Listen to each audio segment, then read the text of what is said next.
কবিতাৰ শিৰোনাম আপুনি যি ভাল পায় মই তাকেই কৰিম। কবি পল্লৱ দত্ত। আজিৰ পৰা এইদৰে মই আপোনাক মাজে মাজে লগ পাই থাকিব বিচাৰিম। ঠিক এইদৰে আপোনাক কাষত ৰাখি একান্ত মনে চাই থাকিব বিচাৰিম। খন্তেকৰ বাবে হ'লেও কোনো কথা নাই। ইমান সময় আপুনি থাকিবই লাগিব বুলি কোনো ধৰা বন্ধা নিয়ম নাই।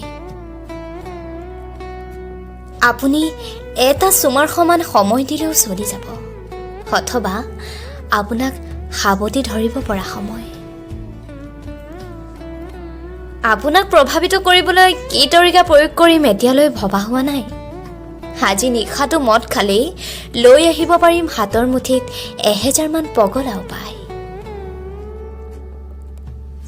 চিচিডিত আপোনালৈ অপেক্ষা কৰিম প্ৰতি শনিবাৰ সন্ধিয়া। আপুনি জমাই তুলিব লাগিব উইকেণ্ড স্পেচিয়েল কফিৰ আড্ডা।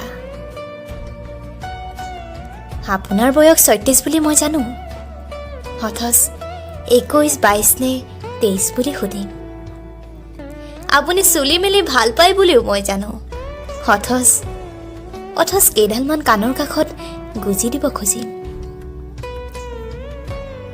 দুচকুৰ সংযোগত মই একেবাৰে আপোনাৰ হৈ পৰিম।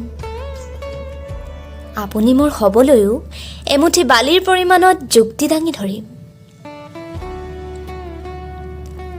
দেওবাৰে মোৰ ৰুটিনত নিচা কৰাৰ বাদে আৰু একো নাথাকে।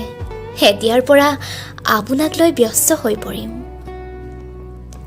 আপুনি বিচাৰি ফুৰিলে নোকোৱাকৈ আনি দিম নিশা ফুলা বনৰীয়া ফুল এটোপা। আপুনি ইচ্ছা কৰিলে একেবাৰতে গাই শুনাম মোৰ বেবেৰীবাং 143টা প্ৰেমৰ কবিতা। আপুনি যি ভাল পায় মই তাকেই কৰিম। বেয়া পালেও আঁতৰি থকা শাৰীখনেৰে নাভিটো ঢাকি ধৰিম।